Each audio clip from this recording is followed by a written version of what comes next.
सभी साथियों को नमस्कार, सत श्री अकाल। साथियों, जो भी लोग अक्सर राजनीतिक जीवन में या सामाजिक जीवन में आते हैं तो उनमें से ज्यादातर के बारे में ये सुनने को मिलता है कि जब वो सामाजिक जीवन या राजनीतिक जीवन में आए थे उसके 10-15 साल बाद ही उनकी प्रॉपर्टी कई गुना बढ़ गई।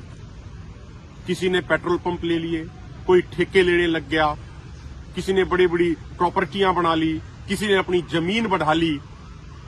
लेकिन एक केस, एक व्यक्ति हमारे पास ऐसा भी है, एक किसान नेता हमारे पास ऐसा भी है, उनको जितनी जमीन उनके पिता ने दी थी उतनी ही जमीन आज उन्होंने अपने बेटे, पोते और अपनी नूह यानी अपनी बहू के नाम करा दी है।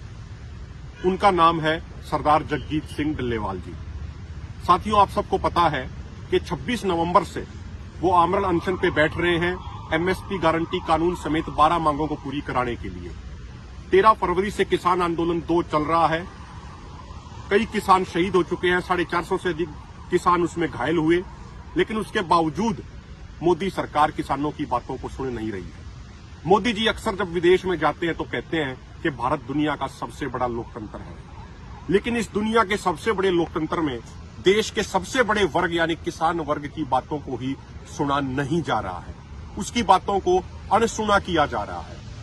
ऐसे हालात में मजबूरीवश सरदार जगजीत सिंह डल्लेवाल जी ने, दोनों मोर्चों ने यह फैसला लिया कि वो 26 नवंबर से आमरण अनशन पे खनौरी बॉर्डर पे बैठेंगे।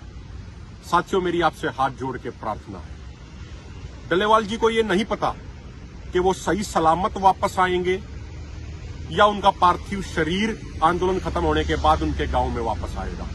इसलिए आज उन्होंने अपनी सारी जमीन, सारी प्रॉपर्टी अपने बेटे, अपने पोते और अपने घर की बहू यानी नूह के नाम करवा दी है। जो व्यक्ति इतनी बड़ी कुर्बानी आप सबके लिए, हम सब के लिए, अगली पीढ़ी के लिए देने को तैयार है, हमारी भी जिम्मेदारी बनती है कि उस शख्स का हम पूरी ताकत, पूरी ईमानदारी और पूरी मेहनत के साथ उसका सहयोग करें, उसका समर्थन करें। ये नहीं हो कि हम एक दिन धरने पे आ गए अनशन शुरू होने के बाद और फोटो खिंचवा के, वीडियो बनवा के, रील बनवा के चले गए। इससे काम नहीं चलेगा। अपने घर से एक एक कंबल साथ में लेके आओ और जब तक अनशन चले, जब तक आंदोलन चले, तब तक वहीं रहो। आपको तय करना है कि हमें अपनी मांगे मनवानी है या किसान समाज के इतने बड़े योद्धे को सिर्फ शहीद कराना है।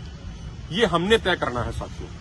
और एक चीज और इसमें देखने की है, समाज को सीखना चाहिए, समाज को समझना चाहिए।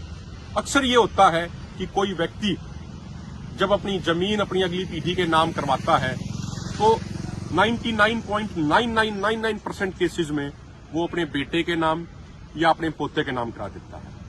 लेकिन आज सरदार जगजीत सिंह डल्लेवाल जी ने समाज के सामने एक बड़ी नजीर पेश करते हुए किया कि अपने बेटे के नाम भी जमीन कराई, अपने पोते के नाम भी जमीन कराई और कुछ जमीन अपने घर की बहू यानी अपनी नूह के नाम भी उन्होंने कराई है।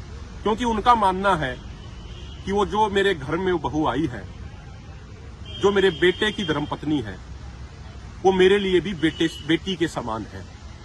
तो इसीलिए उन्होंने एक बड़ी नजीर पेश करते हुए अपने घर की बहू के नाम भी जमीन कराई है। तो मेरी आप सबसे हाथ जोड़ के प्रार्थना है कि इतने बड़े योद्धा ने, जिसने पिछले 43 सालों से लगातार समाज के लिए संघर्ष किया है और अपनी एक बहुत बड़ी लड़ाई अब वो लड़ने जा रहे हैं, कल से वो आमरण अनशन पे बैठेंगे, तो आप तन मन धन से, पूरी ईमानदारी, पूरी ताकत के साथ खनौरी बॉर्डर पे पहुंच के उनका साथ दो, उनकी ऊर्जा बढ़ाओ, उनका पूरा जोश बढ़ाओ। बहुत बहुत धन्यवाद।